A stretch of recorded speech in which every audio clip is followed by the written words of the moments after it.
Hello students, कैसे हैं आप सभी लोग। मैं आशा करता हूं आप सभी लोगों की प्रीलिम्स की तैयारी अच्छी चल रही होगी।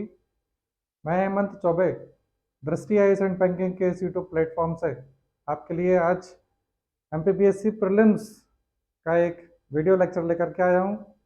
और ये जो आज का लेक्चर है, ये प्रीलिम्स में यूनिट नंबर 6 में जो भारत और मध्य प्रदेश की अर्थव्यवस्था दी गई है उसी के बारे में है।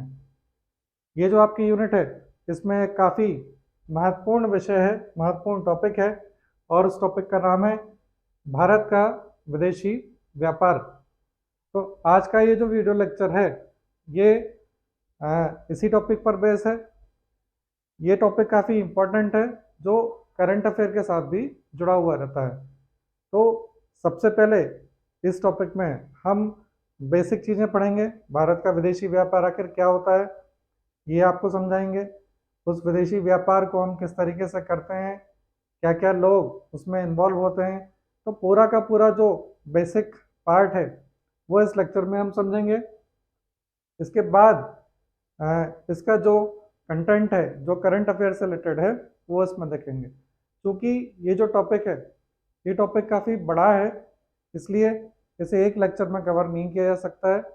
इसलिए इस टॉपिक का आज ये फर्स्ट पार्ट है। इसे 2 या 3 वीडियोस में हम पूरा करने का प्रयास करेंगे। चलिए स्टार्ट करते हैं। भारत का विदेशी व्यापार, और देखिए टॉपिक का नाम मैंने लिख रखा है, एक परिचय। तो इसमें आज इंट्रोडक्शन दिया जाएगा।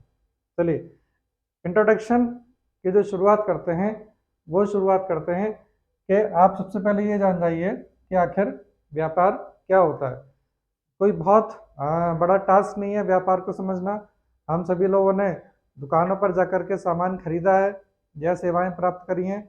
तो जो व्यापार होता है वो पूरी तरीके से क्रय और विक्रय पर आधारित होता है, और इसके अंतर्गत कोई भी छोटे से छोटा दुकानदार या सेवा प्रदाता, उससे लेकर के और बड़ी से बड़ी मल्टीनेशनल कॉरपोरेशन एक ही काम करते हैं। या तो वो वस्तुओं का क्रय विक्रय करते हैं, और या फिर सेवाओं को प्रदान करते हैं। और इसी गतिविधि को क्या किया जाता है, इसी गतिविधि को हम व्यापार के नाम से जानते हैं। जो व्यापारी होता है वो यदि कोई सपोज किराने की दुकान है और आप किराने की दुकान से सामान खरीदने जा रहे हैं, तो उसने वो जो सामान है उस सामान को किसी होल सेलर से क्रय किया है, खरीदा है, और उसके बाद फिर वो हम जैसे जो ग्राहक होते हैं या उपभोक्ता होते हैं उनको वो विक्रय करता है। So that trade is all about sale and purchase. चलिए, व्यापार जो होता है वो 2 तरीके से, घरेलू व्यापार और विदेशी व्यापार। पहले हम देखते हैं घरेलू व्यापार। देखिए घरेलू व्यापार बड़ा सामान्य सा शब्द है, और घरेलू व्यापार के बहुत सारे अर्थ निकल सकते हैं। जैसे यदि मैं इस समय इंदौर में हूँ, तो इंदौर के दृष्टिकोण से जो लोकल ट्रेड है वो यही हो जाएगा कि इंदौर की सीमा रेखा में होने वाला व्यापार।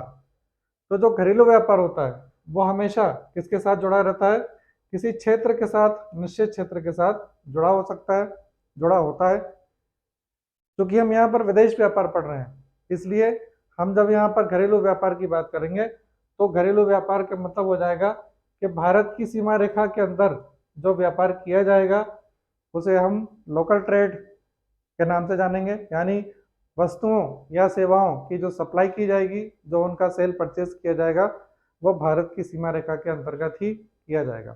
सो दैट इसे हम क्या बोलेंगे, घरेलू व्यापार या फिर लोकल ट्रेड। इसके जस्ट अपोजिट हम देखें विदेशी व्यापार। तो जब व्यापार देश की सीमा रेखा से बाहर चला जाता है तो उसे हम क्या नाम देने लगते हैं, उसे विदेशी व्यापार या फिर अंतर्राष्ट्रीय व्यापार का नाम देने लगते हैं। इसका अर्थ यह है कि एक और भारत है और दूसरी ओर क्या है, शेष विश्व। ये जो टर्मिनोलॉजी है शेष विश्व, शेष विश्व का मतलब यह है कि भारत के अलावा जितनी भी कंट्रीज हैं वो शेष विश्व में हम रख देते हैं। और भारत से क्रय विक्रय यहाँ प्रारंभ हो जाता है। तो भारत से जब क्रय विक्रय प्रारंभ होता है यानी सेल परचेस प्रारंभ होगा वस्तुओं और सेवाओं का, तो उस प्रक्रिया को क्या बोला जाएगा? विदेशी व्यापार या अंतर्राष्ट्रीय व्यापार। तो ये जो टॉपिक है ये आपके सिलेबस में दिया गया है। चलिए यहाँ से आपको समझ में आ गया होगा कि विदेश व्यापार आखिर क्या होता है। चलिए आगे बढ़ते हैं। विदेशी व्यापार में 3 तरीके की कहना चाहिए कि गतिविधियां होती हैं। पहली गतिविधि क्या होती है? आयात की। अब देखिए यहाँ हम भारत और यहाँ हम रखते हैं शेष विश्व, रिमेनिंग वर्ल्ड। तो आयात की जो प्रोसेस होती है वो विदेशों से सामान मंगाने की प्रोसेस होती है, यानी क्रय करना क्या कहलाता है? आयात कहलाता है। भारत की कोई भी कंपनी है वो विदेश से कोई भी प्रोडक्ट मंगाती है, जैसे कि एप्पल का मोबाइल बाहर से आता है, तो जो एप्पल मोबाइल है वो क्या होता है? इंपोर्ट होता है, यानी हम बाहर से उसको मंगाएंगे, तो वो आयात कहलाएगा। यानी कि जो परचेज करने का प्रोसेस है, सामान्य अर्थ में यदि हम बात करें तो जो परचेज करने का प्रोसेस है, क्रय करने का प्रोसेस है, उसे विदेश व्यापार के लैंग्वेज में हम क्या बोलते हैं? आयात बोलते हैं। जब आयात किया जाएगा तो उसके बदले में भारत के द्वारा मुद्रा का भुगतान किया जाएगा। किसको किया जाएगा? जिस देश से या जिस कंपनी से हम मंगा रहे हैं उसको बदले में भुगतान करेंगे। चलिए नेक्स्ट, निर्यात। निर्यात का अर्थ हो गया कि विक्रय, यानी जब भारत के द्वारा क्या होगा?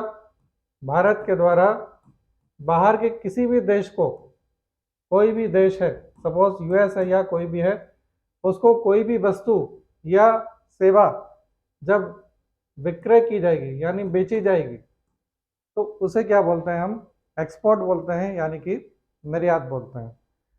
जब हमारे देश से किसी भी वस्तु या सेवा का निर्यात किया जाएगा तो बदले में हमको विदेशी मुद्रा की प्राप्ति होगी। हमें क्या प्राप्त होगा? विदेशी मुद्रा, फॉरेन करेंसी प्राप्त होगी। और विदेशी मुद्रा प्राप्त होगी तो कहीं ना कहीं हमारे देश में जो विदेशी मुद्रा भंडारण है वो विदेशी मुद्रा भंडारण भी बढ़ेगा और ये बोला जाएगा कि देश का विकास हो रहा है, और उसके चलते सकल घरेलू उत्पाद में भी वृद्धि हो जाती है, प्रति व्यक्ति आय भी बढ़ती है। तीसरा एक प्रोसेस और होता है और उसे बोलते हैं हम पुनर्निर्यात। तो देखिए जो पुनर्निर्यात है इसको टेक्निकल लैंग्वेज में बोला जाता है out to out. Out to out का मतलब यहाँ पर यह है कि भारत की कोई कंपनी है वो एक देश से कोई भी सामान मंगाती है यानी कि खरीदती है और दूसरे देश में उसे बेच देती है, बाहर ही बाहर बेच देती है। उस सामान को भारत में लाने की आवश्यकता नहीं पड़ती।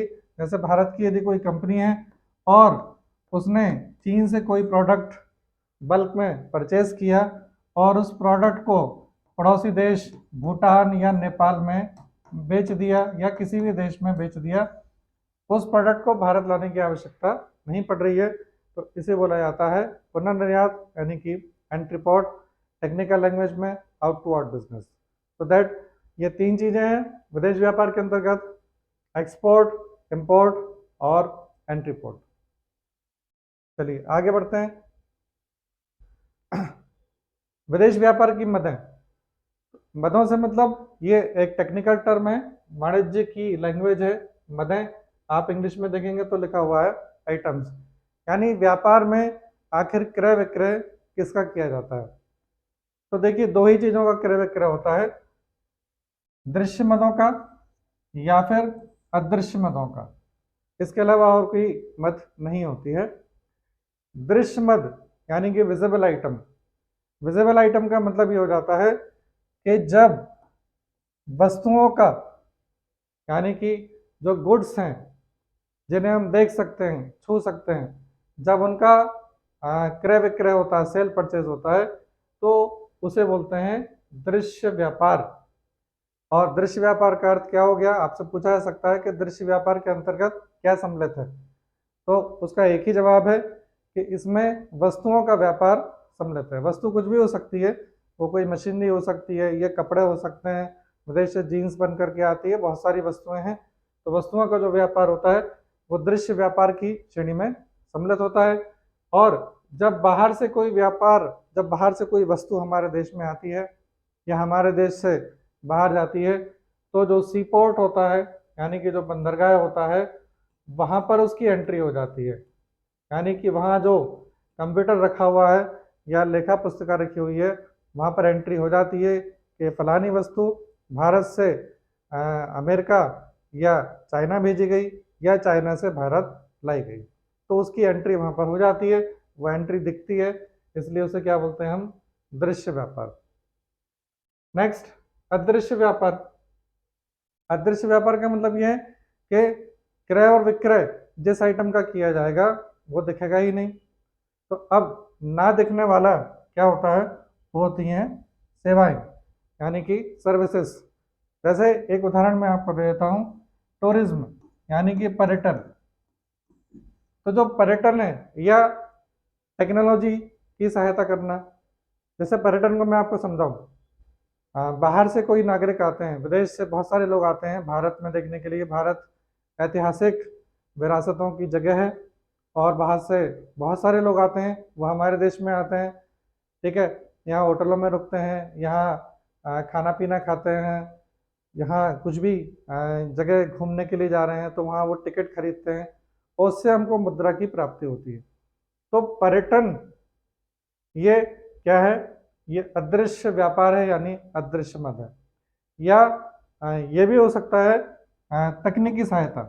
अब देखिए, तकनीकी सहायता से मतलब जैसे कि जो ब्रह्मोस मिसाइल है, तो ब्रह्मोस मिसाइल में हमने तकनीकी सहायता प्राप्त करी है रूस से। या जो भारत में बुलेट ट्रेन, उसके लिए भी हमने तकनीकी सहायता कहाँ से प्राप्त कर रहे हैं, जापान से। तो उसके बदले में उनको पेमेंट हमको करना है। तो ये जो व्यापार रहेगा, ये व्यापार किसका रहेगा, सेवाओं का। इसको आगे डिटेल में देखेंगे। तो दो ही प्रकार के व्यापार हैं, दृश्य और अदृश्य, दोनों मदें हैं। आपसे यहाँ से भी प्रश्न पूछा जा सकता है कि अदृश्य मद से क्या तात्पर्य है, तो अदृश्य मद से तात्पर्य है सेवाओं का व्यापार। चलिए नेक्स्ट, भुगतान संतुलन, बैलेंस ऑफ पेमेंट। तो एक्चुअली विदेश व्यापार की यदि हम बात करें, तो विदेश व्यापार में एक साल में, यानी एक वित्तीय वर्ष में, हम यहाँ पर बात करें तो एक जो वित्तीय वर्ष होता है, फाइनेंशियल ईयर, जो कि हमारे देश में 1 अप्रैल से स्टार्ट हो जाता है और 31 मार्च तक चल जाता है। तो एक वित्तीय वर्ष में हमने बाहर से जितना भी सामान मंगाया या भेजा, उसकी एंट्री होती है। तो उसकी एंट्री जिस अकाउंट में होती है, उस अकाउंट को क्या बोलते हैं, बैलेंस ऑफ पेमेंट, यानी कि भुगतान संतुलन। पूरा का पूरा विवरण एक वर्ष का, जितनी भी वस्तुओं का व्यापार हुआ है या जितना भी पूंजीगत व्यापार हुआ है, उसकी एंट्री जिस अकाउंट में होगी, तो वो अकाउंट क्या कहलाता है, भुगतान संतुलन। यदि आपसे पूछने में आता है कि बैलेंस ऑफ पेमेंट आखिर है क्या, तो ध्यान रखिए कि एक स्पेशल टाइप का अकाउंट है जो विदेश व्यापार के साथ जुड़ा हुआ है, और उसमें एक वर्ष के दौरान जितना भी लेन देन होता है विदेशों से, उसकी एंट्री होती है और उसे हम क्या बोलते हैं, भुगतान संतुलन। ये एक बैलेंस शीट का ही एक टाइप है। एक ही वर्ष की एंट्री होगी, और इसलिए देखिए लिखा हुआ है कि जो दीर्घकालीन एंट्रीज हैं वो इसमें नहीं होती। चलिए, भुगतान संतुलन काफ़ी महत्वपूर्ण टर्मिनोलॉजी है, क्योंकि विदेश व्यापार का जो पूरा का पूरा अकाउंटिंग सिस्टम है वो भुगतान संतुलन पर ही टिका हुआ है। तो जो भुगतान संतुलन है, अब हम बात करें कि आखिर जो भुगतान संतुलन है उसमें जो एंट्री होगी वो किन किन मदों की होगी, किस किस आइटम की होगी। तो दो ही टाइप की मदें हैं, सॉरी देखिए एंट्री, चलिए बाद में बताता हूँ। पहले आपको ये बता दें कि जो भुगतान संतुलन है उसके दो हिस्से हैं, यानी जो बैलेंस ऑफ पेमेंट अकाउंट है अपने आप में, उसमें दो टाइप के अकाउंट है। एक अकाउंट क्या है, चालू खाता, यानी कि करंट अकाउंट, और दूसरा इसका खाता है, यह है पूंजी खाता, यानी कि कैपिटल अकाउंट। जैसे कि आप बैंक में खाता खुलवाने के लिए जाते हैं, तो देश के जो ज़्यादातर सामान्य नागरिक हैं, जब बैंक में अपना खाता खुलवाते हैं तो वो जो खाता होता है वो होता है सेविंग अकाउंट, बचत खाता। इसके अलावा कोई व्यापारी है, वो अपनी किसी फर्म के नाम से अकाउंट खुलवाता है, तो वो अकाउंट क्या कहलाता है? चालू खाता। तो यहाँ पर देखिए, वो तो होगा बैंक के खाते। अब हम बैलेंस ऑफ पेमेंट जो अकाउंट है उसके खातों की यदि बात करें, तो यहाँ एक चालू खाता है। तो ये जो चालू खाता है, ये आप इसको बैंक का जो करंट अकाउंट होता है उसके साथ कनेक्ट मत करिएगा, ये अलग अकाउंट होता है। और दूसरा अकाउंट क्या है? कैपिटल अकाउंट, यानी कि पूंजीगत खाता। दोनों को अलग अलग देखते हैं। चालू खाता, देखिए, चालू खाते में एक वर्ष में व्यापार में जो भी लेन देन होता है उसकी एंट्री होती है। और क्या क्या चीज का लेन देन होता है? तो देखिए, इसमें दृश्य व्यापार और अदृश्य व्यापार। अभी आपको मैंने बताया था दृश्य और दृश्य, इसका मतलब क्या हो गया? एक वर्ष में जितनी भी वस्तुओं का व्यापार हो रहा है, गुड्स का, उसकी एंट्री होगी। और साथ ही साथ जितनी भी सर्विसेज हैं, यानी कि जो भी इनविजिबल आइटम्स हैं, उन दोनों की एंट्री इस अकाउंट में की जाती है। चलिए, दृश्य व्यापार में क्या आता है? तो दृश्य व्यापार में सीधा सीधा जवाब है वस्तुगत, यानी जो गुड्स हैं, सामान है, बाहर से बहुत सारी वस्तुएं बाहर जाती हैं, जैसे कि पेट्रोलियम प्रोडक्ट्स हम एक्सपोर्ट करते हैं। इसके साथ साथ जो हैवी मशीनरीज हैं हम उसको भी एक्सपोर्ट करते हैं। जेम्स एंड ज्वेलरीज, यानी कि जो आभूषण होते हैं, उसको बना करके एक्सपोर्ट करते हैं। तो इन सब की एंट्री चालू खाते में होती है। तो चालू खाते का एक हिस्सा क्या हो जाता है? दृश्य व्यापार। दूसरा, अदृश्य व्यापार। अब अदृश्य व्यापार, इसमें तीन चीजें हैं। क्या? एक तो आय, यानी इनकम, उसकी एंट्री होगी। दूसरा, सर्विसेज, यानी कि सेवाओं की एंट्री होगी इस अकाउंट में। और तीसरा, अंतरण, यानी कि ट्रांसफर, बाहर से हमारे यहाँ ट्रांसफर, यानी विदेश से हमारे यहाँ ट्रांसफर, इसकी एंट्री होगी। चलिए, सबसे पहले हम देखते हैं आय, यानी जो इनकम है उसमें क्या क्या जुड़ा हुआ है, किस किस आइटम को, किस किस मद को हम इनकम बोल रहे हैं, आय बोल रहे हैं। सबसे पहली बात तो आती है ब्याज, यानी कि इंटरेस्ट। सपोज भारत ने अपने किसी पड़ोसी देश को कुछ ऋण दे रखा है, ठीक है। सपोज नेपाल, भूटान या कोई भी पड़ोसी देश है, उसे हमने ऋण दे रखा है। तो जब भी ऋण दिया जाता है, तो ऋण देने के बदले में क्या मिलेगा हमको? ब्याज। तो वो ब्याज एक इनकम होती है, तो ब्याज की एंट्री होगी इसमें। दूसरी बात, प्रॉफिट, यानी कि लाभ। हो सकता है कि भारत ने विदेश में किसी भी तरीके का कोई इन्वेस्टमेंट, यानी कि कोई निवेश कर रखा है। तो ये जो निवेश है, उस निवेश से लाभ जो प्राप्त होता है, उस लाभ को भी क्या माना जाता है? इनकम माना जाता है। इसके अलावा लाभांश, लाभांश को इंग्लिश में बोलते हैं डिविडेंड। तो ये जो लाभांश होता है, एक्चुअली ये होता है, ये शेयर मार्केट के साथ जुड़ा हुआ है। और इसको आप इस तरीके से समझ लीजिए कि भारत के द्वारा विदेश में किसी कंपनी का कोई शेयर खरीदा गया है। तो जब किसी कंपनी का शेयर खरीदा जाता है और उस कंपनी का शेयर का प्राइस यदि बढ़ता है, तो उस कंपनी को कुछ परसेंटेज प्रॉफिट होता है। क्या होता है? प्रतिशत लाभ होता है, परसेंटेज प्रॉफिट होता है। तो वो जो परसेंटेज प्रॉफिट है, जितना भी परसेंट प्रॉफिट हुआ, सपोज कोई कंपनी है और उसको 5% प्रॉफिट हुआ, तो ये जो 5% प्रॉफिट है, इसका बंटवारा वो अपने जितने भी शेयर होल्डर्स हैं उन सब में करती है। ये बहुत ज़्यादा नहीं होता है, बहुत कम होता है। तो वो जो लाभ है उसका बंटवारा सारे शेयर होल्डर्स में किया जाएगा, उसको क्या बोलते हैं हम? लाभांश, यानी कि डिविडेंड बोलते हैं। तो ये भी इनकम की कैटेगरी में सम्मिलित होता है। तो इनकम में तीन चीज़ें आ जाएंगी, ब्याज यानी इंटरेस्ट, लाभ यानी प्रॉफिट, और लाभांश यानी कि डिविडेंड। तो ये आय वाले अकाउंट में हो जाएगा। तीसरा, अदृश्य व्यापार का हिस्सा क्या है? अंतरण, यानी कि ट्रांसफर। अब इसमें क्या क्या जुड़ा हुआ है देख लीजिए आप लोग। पहली बात करें तो हम प्रेषित धन। प्रेषित धन से मतलब विदेश में बहुत सारे लोग रह रहे हैं हमारे भारत देश के, और वो वहाँ से यहाँ पर पैसा भेजते हैं, अपने परिवार वालों को भी भेजते हैं और भी भेजते हैं, तो वो धन का कहलाता है, प्रेषित धन कहलाता है। ये किस में आ जाएगा? ट्रांसफर में। इसके अलावा प्रेषित धन को रेमिटेंस बोलते हैं। दान यानी कि डोनेशन। दान हम सब जानते हैं कि भारत देश के द्वारा किसी दूसरे देश को भी कुछ दान दिया जा सकता है। कई बार ऐसा होता है कि दूसरे देशों में बाढ़ आ जाती है, जैसे तुर्की में भूकंप आ गया था, या कहीं बाढ़ आ गई, तो कुछ भी ऐसी प्राकृतिक आपदा आ जाती है, तो दान में बहुत सारा पैसा दे दिया जाता है। तो वो जो प्रेषित जो जो दान है, जो बाहर से आ रहा है या हमारे यहाँ से जा रहा है, जैसे बिल गेट्स हैं, उन्होंने भी कई बार भारत में पैसा दिया है, तो वो दान की कैटेगरी में दिया है, तो डोनेशन में इसकी एंट्री हो जाएगी। ये भी ट्रांसफर की कैटेगरी में आ जाता है। इसके अलावा बाहर से कोई गिफ्ट मिला हमको, उपहार बहुत सारे मिलते हैं, प्रधानमंत्री, राष्ट्रपति, इन सबको बहुत सारे उपहार दे दिए जाते हैं, तो उसकी एंट्री भी किस में आ जाती है? अंतरण में, यानी ट्रांसफर में। तो ये पूरा का पूरा कौन सा अकाउंट है?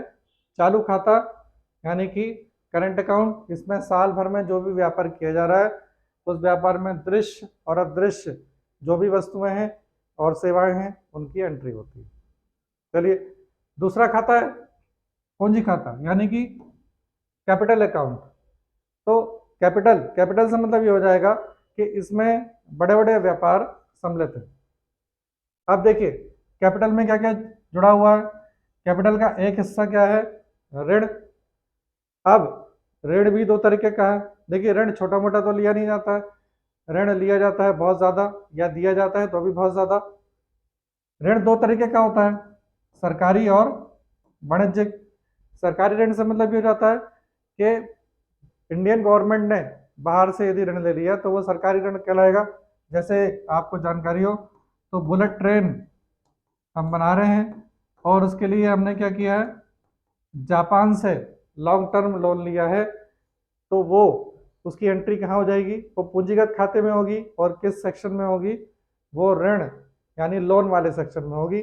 वाणिज्यिक ऋण से मतलब ऋण की वो कैटेगरी जो सरकार के द्वारा नहीं ली जा रही है, किसी वाणिज्यिक संस्था के द्वारा ली जा रही है। दूसरी बात, पूंजी खाते का एक बहुत इंपॉर्टेंट पार्ट होता है, वो क्या होता है? विदेशी निवेश। देखिए, विदेशी निवेश का मतलब यह है कि भारत, और यहाँ पर हम बात कर रहे हैं विदेश या जो शेष विश्व था वो, तो यहाँ से विदेश की कोई भी कंपनी जब भारत में आकर के पैसा लगाती है, अपना व्यापार चालू करती है, कुछ भी, तो इसे क्या बोला जाता है? विदेशी निवेश। अब ये भी दो तरीके से होता है, इसको डिटेल में हम नेक्स्ट लेक्चर में पढ़ेंगे। अभी यहाँ आप सुन लीजिए बस इतना कि जो विदेशी निवेश है ये दो तरीके का होता है। एक होता है एफडीआई, इसको बोलते हैं हम फॉरेन डायरेक्ट इन्वेस्टमेंट, यानी विदेशी प्रत्यक्ष निवेश, और इसमें विदेश की कंपनी एज इट इज उठ करके भारत में आ जाती है, अपना इंफ्रास्ट्रक्चर बनाती है और यहाँ पे व्यापार प्रारंभ कर देती है। दूसरा होता है एफआईआई, इसका नाम आपने शेयर मार्केट में सुना होगा कि भारत का शेयर मार्केट एकदम से बहुत आगे बढ़ गया, तो बोले क्या कारण था? तो पता चला कि एफआईआईज ने इन्वेस्टमेंट बहुत ज़्यादा कर दिया, अचानक शेयर मार्केट डाउन हो गया, तो बोले क्या कारण था? पता चला कि जो एफआईआई है उसका इन्वेस्टमेंट लोगों ने बाहर निकाल लिया। तो एफआईआई का पूरा नाम है फॉरेन इंस्टीट्यूशनल इन्वेस्टमेंट, यानी विदेशी संस्थागत निवेश। तो ये जो संस्थागत निवेश होता है ये शेयर मार्केट में किया जाता है, किसी कंपनी में किया जाएगा, यानी विदेश की कोई जो कंपनी है उसने भारत की किसी कंपनी में, किसी कंपनी के शेयर में निवेश किया, यानी शेयर परचेज किए, तो वो भारत के संदर्भ में क्या माना जाता है? एफआईआई माना जाता है। एक बार फिर से बता दे रहा हूँ, विदेश की किसी कंपनी ने भारत की किसी कंपनी के शेयर को परचेज कर लिया, खरीद लिया, तो ये निवेश क्या माना जाता है? एफआईआई, विदेशी संस्थागत निवेश। पूंजी खाते का तीसरा भाग आता है क्या? बैंकिंग कैपिटल, और इसमें क्या होता है? अनिवासी भारतीय जमा, जो एनआरआईज हैं उनका जितना भी पैसा जमा है बैंक में वो क्या कहलाता है? बैंकिंग कैपिटल कहलाता है, बैंकिंग पूंजी कहलाता है। तो ये पूंजीगत खाता 3 चीजें हैं इसमें, ऋण, विदेशी निवेश और बैंकिंग पूंजी। यहाँ से बहुत सारे प्रश्न आपसे बन सकते हैं। एक प्रश्न और बनता है यहाँ से कि कई बार प्रीलिम्स में ऐसा पूछने में आ जाता है कि जो भुगतान संतुलन है, उस भुगतान संतुलन के जो 2 खाते हैं, चालू खाता और पूंजीगत खाता, इसमें से ज़्यादा महत्वपूर्ण खाता कौन सा है? तो इसका जवाब है कि ज़्यादा महत्वपूर्ण खाता है चालू खाता, और उसके पीछे कारण भी है। कारण यह है कि इसमें साल भर के व्यापार की एंट्री होती है, इसलिए ये महत्वपूर्ण खाता है। इसमें दृश्य और अदृश्य दोनों प्रकार के व्यापार की एंट्री होती है। डे बाय डे की जो ट्रेडिंग होती है उसकी सारी एंट्री कहाँ होती है? चालू खाते में। चलिए नेक्स्ट आगे देखते हैं। भुगतान संतुलन, तो जो भी आयात और निर्यात किया जा रहा है, एक्सपोर्ट और इंपोर्ट, उसका कुछ ना कुछ एक रिजल्ट जरूर निकलता है। और वो रिजल्ट भुगतान संतुलन, वो जो अकाउंट है, वो 2 तरीके से आता है कि एक कैटेगरी में हम बोलते हैं अनुकूल भुगतान संतुलन, यानी भुगतान संतुलन कैसा है? अनुकूल है। और दूसरी कैटेगरी में हम बोलते हैं प्रतिकूल। नाम से ही स्पष्ट है। चलिए सबसे पहले देख लें अनुकूल भुगतान संतुलन। अनुकूल भुगतान संतुलन में देखिए लिखा हुआ है कि आयात की तुलना में निर्यात अधिक हो रहा है। देखिए हमारे देश से क्या किया जा रहा है? निर्यात, और ये ज्यादा है किसकी तुलना में? आयात की तुलना में। अभी मैंने आपको बताया था कि जब हम निर्यात करेंगे, यानी हम यहाँ से वस्तु बेचेंगे या सेवाओं का प्रदान करेंगे दूसरे देश में, तो उसके बदले में हमको क्या मिलेगा? मुद्रा की प्राप्ति होगी। आयात में जस्ट उल्टा होता है, हम बाहर से किसी वस्तु को मंगाएंगे तो बदले में हमको क्या करना पड़ेगा? पैसा देना पड़ेगा, यानी भुगतान करना पड़ेगा। तो कुल मिलाकर के आयात की तुलना में निर्यात ज्यादा है। निर्यात ज्यादा है यानी हमको आय की प्राप्ति ज्यादा हो रही है, किसकी तुलना में? व्यय की तुलना में। आय किससे होगी? एक्सपोर्ट से, क्योंकि हम यहाँ से वस्तु को बेचेंगे, बदले में हमको विदेशी मुद्रा की प्राप्ति होगी, वो ज़्यादा है किसकी तुलना में? जबकि हम बाहर से कुछ वस्तुएं मंगा रहे हैं और बदले में पैसा खर्च कर रहे हैं। इसलिए इसको क्या बोल रहे हैं? भुगतान संतुलन को अनुकूल भुगतान संतुलन, पॉजिटिव बैलेंस ऑफ पेमेंट। और इससे क्या होता है? विदेश व्यापार में लाभ होता है। ये आप साधारण अर्थों में समझ सकते हैं कि जो व्यापार किया जा रहा है, कौन सा व्यापार? विदेश व्यापार। उस विदेश व्यापार में ये लाभ की स्थिति है। लाभ की स्थिति कौन सी है? अनुकूल भुगतान संतुलन। इसका ठीक अपोजिट कौन सा है? प्रतिकूल भुगतान संतुलन। और यहाँ जस्ट अपोजिट हो जाएगा, यानी कि हमारा जो इंपोर्ट है, यानी जो आयात है, वो किसकी तुलना में ज़्यादा हो जाएगा? एक्सपोर्ट की तुलना में ज़्यादा हो जाएगा। यानी जेब से पैसा ज़्यादा जा रहा है, बशर्ते कि हमारी आय कम हो रही है। इसलिए विदेश व्यापार में क्या हो जाएगा? लॉस हो जाएगा। इसलिए हम इसको क्या बोलते हैं? प्रतिकूल भुगतान संतुलन। भारत के साथ ये समस्या है प्रतिकूल भुगतान संतुलन की, बहुत लंबे समय से। धीरे धीरे हम इससे बाहर आ रहे हैं। और जब भी वित्तीय वर्ष प्रारंभ होता है, बजट प्रारंभ होता है, आप बजट को ठीक से पढ़ेंगे तो उसमें बाकायदा होता भी है एग्जिम पॉलिसी, जो विदेश व्यापार नीति बनती है, उसमें भी ये सब सारी चीज़ें जुड़ी हुई रहती हैं कि जो भुगतान संतुलन है भारत का, उसमें जो घाटा है उसे हमको क्या करना है? कम करने का प्रयास करना है। उसी को लेकर के बहुत सारी योजनाएं बनाई जाती हैं। तो भुगतान संतुलन 2 कैटेगरी का, क्या? अनुकूल और प्रतिकूल। यहाँ आपसे प्रश्न पूछ सकते हैं कि अनुकूल भुगतान संतुलन का क्या तात्पर्य है, तो ध्यान रखना है निर्यात ज़्यादा है, आयात कम है। प्रतिकूल भुगतान संतुलन आयात ज़्यादा है, निर्यात कम है। एक में प्रॉफिट, दूसरे में लॉस। चलिए नेक्स्ट बात करें। अनुकूल भुगतान संतुलन, जैसे मैंने अभी आपको बताया, इससे क्या हो रहा है? विदेशी मुद्रा की प्राप्ति ज़्यादा हो रही है हमको, ठीक है, क्योंकि हमारा एक्सपोर्ट ज़्यादा है, हम वस्तुओं या सेवाओं को बेच रहे हैं, बदले में हमको क्या मिल रहा है? विदेशी मुद्रा, यानी कि फॉरेन एक्सचेंज ज़्यादा प्राप्त हो रहा है। और विदेशी मुद्रा की प्राप्ति जैसे जैसे होगी तो विदेशी मुद्रा कोष जो है हमारे देश का, फॉरेन एक्सचेंज रिजर्व, वो उसमें भी वृद्धि होगी। और इससे क्या होने वाला है? अंतर्राष्ट्रीय बाजार में जो भारत की मुद्रा है वो मजबूत हो जाएगी। अब देखिए, ये जो मजबूत शब्द है ये जुड़ा हुआ है फॉरेन एक्सचेंज, यानी कि विदेशी विनिमय के साथ जुड़ा हुआ है या मुद्रा के विनिमय के साथ जुड़ा हुआ है। इसका अर्थ यह है कि $1 की यदि तुलना करें हम रुपए के साथ में, तो $1 का भुगतान करने के लिए आपको आखिर कितना रुपया देना पड़ रहा है। तो उसमें भारत की जो मुद्रा है यानी रुपया है, जब अनुकूल भुगतान संतुलन रहता है और हमारा विदेश व्यापार बढ़ा हुआ रहता है, तो जो भारत की मुद्रा है सामान्य रूप से कैसी होती है, मजबूत होने लगती है।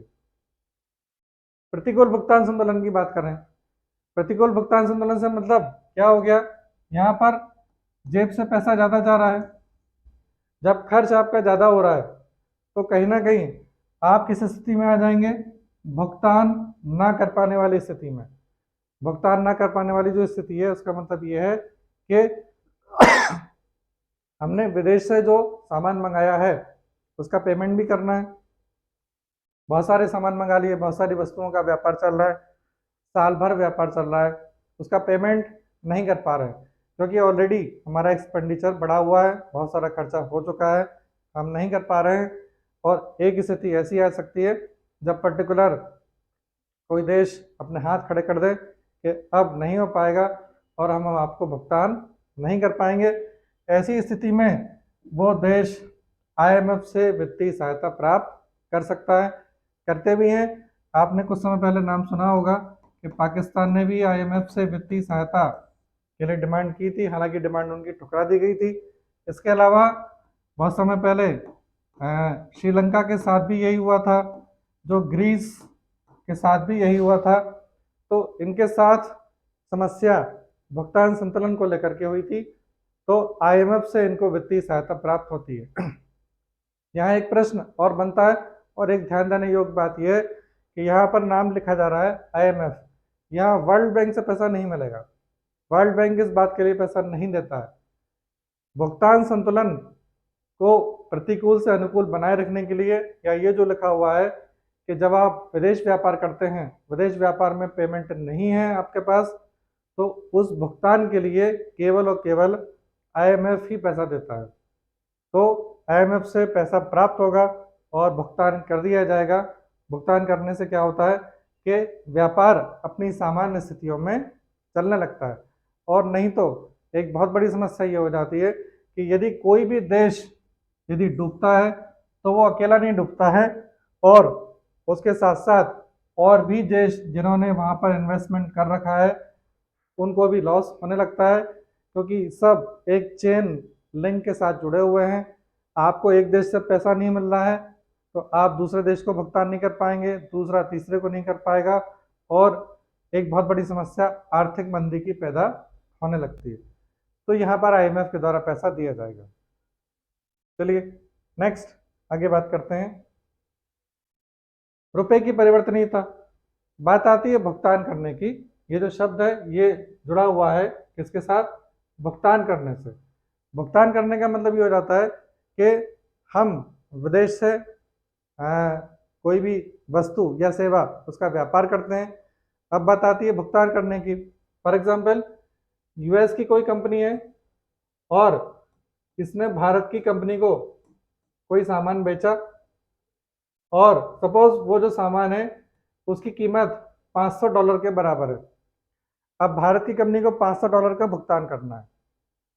अब भारत की वो जो कंपनी है वो क्या करेगी, वो US की इस कंपनी का जो बैंक अकाउंट है उसमें $500 के बराबर का जो रुपया होगा, सपोज अभी हम ऐसा मान के चलते हैं कि $1 80 के बराबर है, ऐसा मान के चलते हैं, तो 500 गुणे 80 इतना पैसा